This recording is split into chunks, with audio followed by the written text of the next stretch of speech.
سلام، من جواد قارایی هستم. یه ایرانگردم. ایران رو کشوری منحصر به فرد میدونم و قراره در سفرهایی که به بکرترین نقاط ایران دارم زیبایی‌های کشور عزیزم رو به شما هدیه کنم. کشوری که با تمام وجودم به اون افتخار میکنم.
خمر نکنید، بخندید.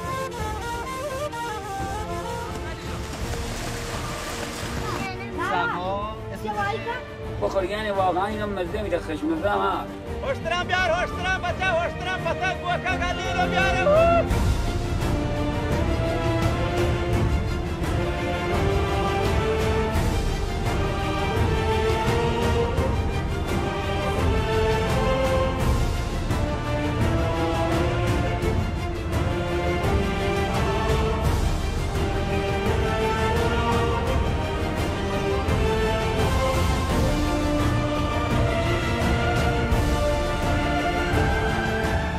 پروین شما هر روز این کار میکنی؟ حالا همتون بخواید بپرید تو